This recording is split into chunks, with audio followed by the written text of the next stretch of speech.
Guys, it is your boy Will, and welcome to another week, another Design Weekly Spotlight. This is episode 5, and so I am stoked out of my freaking mind to be making content for you guys. I hope you guys, if you're in the United States, had an incredible Thanksgiving. Mine was incredible. Traveled to see family, got to see and spend a lot of time with siblings and nephews and nieces, and just all the fun things. And so I hope you guys also had an incredible Thanksgiving if you celebrate. If not, it's just normal week. But hey, it's great to be grateful all the time. I have in my journals app on my iPhone, I have like, hey, here's just 10 things. Anytime I feel like I need to, I just go and put the date and I'm like, here are 10 or whatever I'm thankful for at that moment. And so I think it's good mindset to be in and know that, hey, like life will be hard. There will be moments, but it always gets better. So, and life is just fun in the way that it is. So, anyway, I just want to thank you guys for checking in. Here is my channel, youtube.com/Zelo. We're at 326 subscribers. Please subscribe. I would love to have you guys be part of the journey.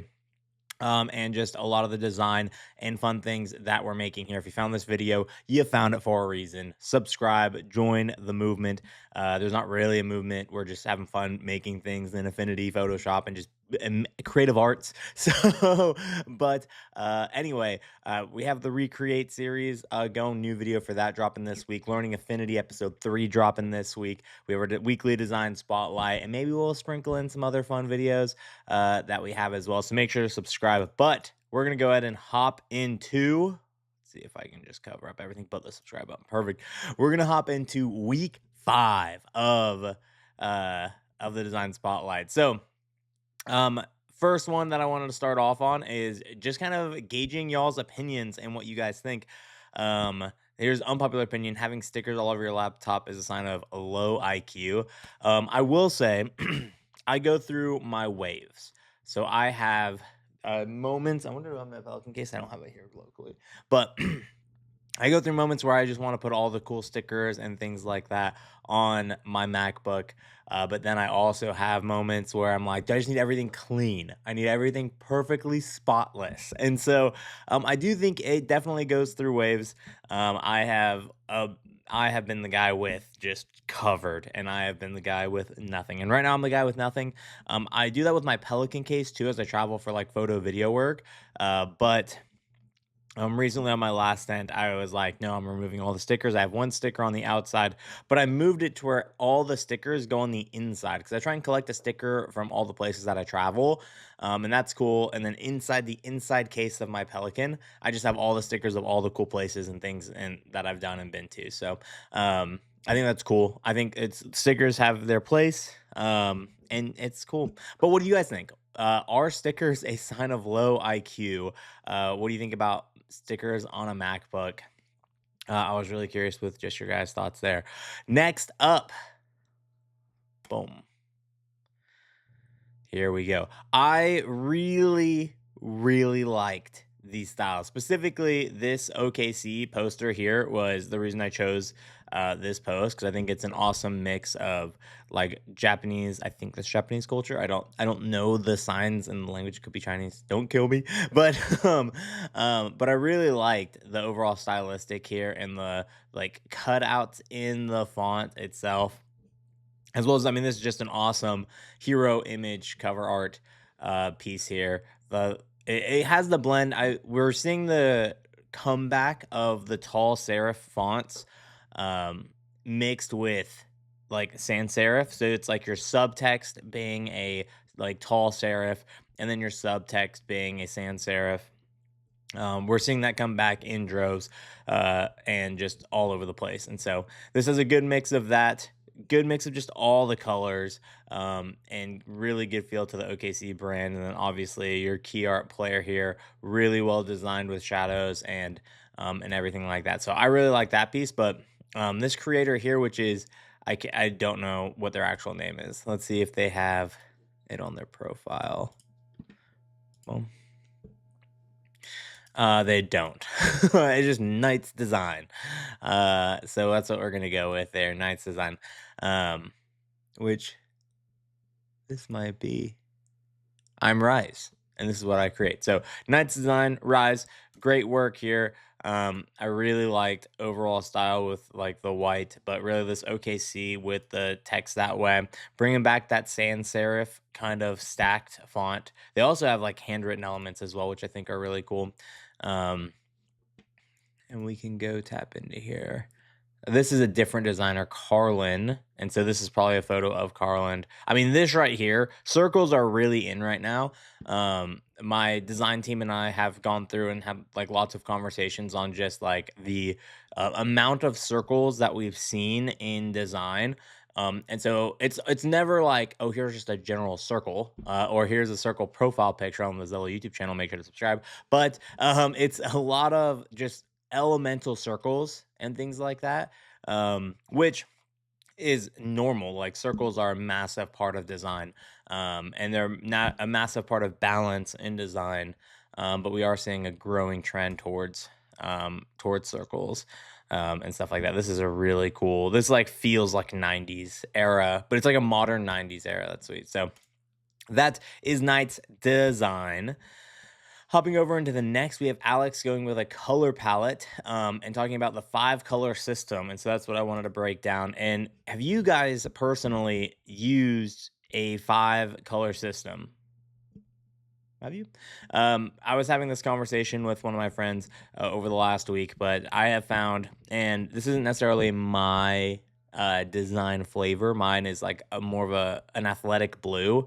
Right now, I'm a big fan of red, so red and black will always be my style. But right now, for the Zelo brand, we've been working on like a nice athletic blue. But some of the colors that have really stuck out to me recently are the like royal greens, the dark wood type.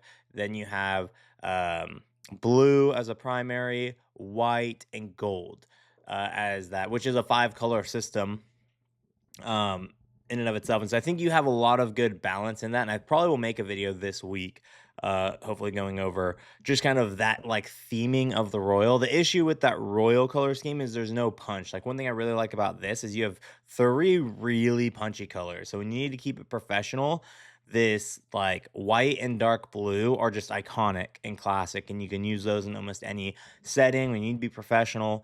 But then also you can add flair and pop and what are other client buzzwords that you can use to be like, oh, I need this to stand out, which is like their goal. But you have those elements in there that can add a lot of zing, they can add a lot of flavor to your video, to just any type of content or medium you make, because you need that in the scrollable social media era. You need the thing that helps it stand out, the punchiness, or things like that. So but yeah, I was having good conversations around the 5 color system, and really just around like more like super luxe premium feel, which is your like navies and golds and whites and greens. Um, and so, yeah, just really curious on your guys' thoughts with the 5 color design system. Now, next up, we have the funniest designer on X. And that's not what I say. I think he has that right here. Bro, you really are the funniest designer on X. The funniest designer on X, Dan, at Pizza Boy, who posted this many logos of Amazon. And I included this to talk about design language and like just brand consistency. And so he said WTF is Amazon Eero, which I actually don't know what Eero is. I feel like Eero is um the oh my gosh, it's the um security company, but it might not be. I'm not 100% sure. That's not the point of this at all, or why I included it. But if you look, you can tell it's like the same font with the logo, or the little smiley face jumping TV logo. And I actually think Amazon has done a very poor job at keeping the brand consistent throughout. And so me breaking that down for you guys is obviously what ties all of this together is the smiley face Amazon Arrow logo, right? Like if you look at the Arrow logo, you know that it's an Amazon brand. That's what makes it known, not the font. The font is not the major brand element, although this is probably the Amazon font. But like I look at Blink down here, and I did not. I have no reason to know that that's an Amazon company. But then I see Astro, and I would not know Astro as an Amazon company, except for the smiley face arrow that they have. And so where they've done a really poor job here is the inconsistency with the arrow to font size ratio. And so like Fire TV and Kindle, I think look really good, right? But then you get to games and it's a completely different size to the ratio. Then you get to Alexa, it's different. Prime and Alexa are the same, but it's different than all of these. Same with Amazon Music. Fire TV is the same Fire TV logo, so that one's pretty good. Astro spans the whole word, where it like kind of like what Alexa and Prime do, but that's totally different than Kindle and Fire TV. But Echo kind of does. So it's like it's all inconsistent. And so where I would like to see this Amazon consistency come in is find out what the original Amazon font size to smiley face ratio of that you want, or because these are sub brands, it doesn't have to be full. You can have a little like arrow in smaller places or whatever, but it's consistent throughout the size. Um, and this Prime is different than this Prime. Like, why do we have two different Prime official logos that are different? So I included this mainly to spotlight. This isn't Dan's work, obviously. This is Amazon, the brand, the big company's work. But I included this to kind of point out, like, hey, the brand consistency is super important. And our job as designers is to, especially designers with purpose. So I think it's different if you're designing for art. When you're designing for art, do whatever you want. That's what makes it art. When you're designing for like business strategy, you're designing for a purpose. You're designing to communicate a message. You're designing for a specific outcome or a specific feel, but that feel isn't just for them to feel something. That feel is to cause them to do something. It's like when we're designing for these businesses and brands, we're designing with a purpose to create action in our audience. And that's what Amazon does. It's like, oh, people who are brand loyal to Amazon who have watched Prime Video, who listen to Amazon Music, who have a Fire TV or Fire Stick, who use Kindle, they're gonna want to use Amazon Games because that's there. And so you need the consistency in there to really pull everything together. And that's one thing I think that Amazon really lacks in this design layout. Especially like what is Blink? If I saw Blink, I still have no idea what Blink even is. And so, like, if I just saw this logo, I would not know it's an Amazon company. That's where the smiley face goes in. But now let's make everything consistent and build it out and use it as a force for people to be called to action in the design world. So that is why I included Dan's there. Now we're gonna go over to Kuba, and this is gonna Kuba Design. This is going to spark a new conversation. We talked about it, I think, in the first Design Spotlight Weekly episode, but it really was about these backgrounds and the what we noticed. In modern design with these background images or key art background images, and so he made all of these in Midjourney. And so, it's just crazy how good Midjourney is in developing these because, like, I don't know how to make this. I don't know, like, other than getting like 3D render software and being able to create the colors and stuff like that and get into that kind of art. That's just not what I know, or I don't have a passion really to learn how to make this. But these are really good for presentations. And again, we're designing for purpose to create action in our audience. And I think just knowing the tools are available for you to go into a Midjourney and be able to create good key art images that can bring your presentations a little bit more to life. Not these clearly AI generated goofy images, but like real depth with real texture that you can use to make your art better and make your designs better. I think is really good. So anyway, I wanted to feature that just to put on your guys' radar that AI is not going anywhere. And so as designers who are in careers, it's like it's not adapt or die, but it's adapt or die. And so it's like your goal should not be to avoid and run from using AI in work, but it's to use AI to elevate your work and what you're capable of. One of my favorite things to do now is to find something I don't know how to do and ask and send a screenshot to ChatGPT. And I was like, hey, how do I recreate this in this program? And then it walks me through new steps and things like that that can help me make it. And so, reverse engineering is good. There's tools that'll help you become better. It's not going to replace you. And I had a whole spiel kind of how um, AI won't replace, but you just have to rise to the occasion. Um, and get better. And so, shout out to Cuba. These mid journey backgrounds are really sick, and I definitely need to jump in and practice with those. Next up, we have Natty, which Georgia Bulldogs are going to win a Natty this year, but we have Natty with the coolest project. Second, I have a spotlight of the week, so I can't say it's the coolest project of the week, but one of the coolest projects of the week. I actually had a whole when I was with family, I was showing them what it looks like when you actually use Face ID and the dot projection. And so I've actually been really into the dot projection art style and looking at this where it's like clearly dot projection. I think it's really cool. And Cause is my favorite artist, and Cause has this like it's not a dot projection, but in his sketches he does this slashes or these K's in his thing, and it's just like his art is made up of a bunch of dashes or K's. And this kind of gives me that same feel of the just dot projection artwork and the really cool stuff that you can make. And you don't need you can recreate all these really easily, but they again make the logo presentations really nice. And so shout out to Natty Design Guru 01.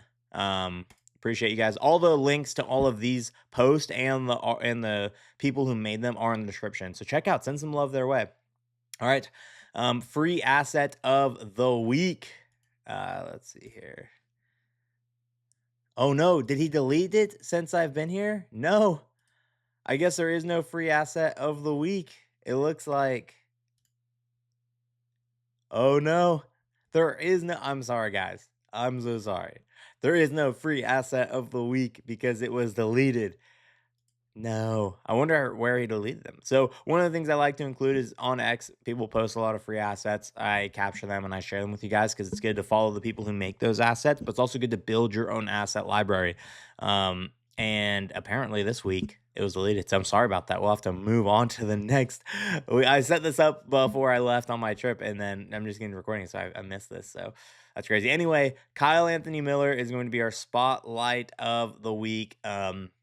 I do a ton of gear design as part of my career and my work, and I loved everything about these super unique. This was probably one of my favorite images. I don't know why I like it so much. It's kind of like towers crossing into these again circles. Circle design is big right now.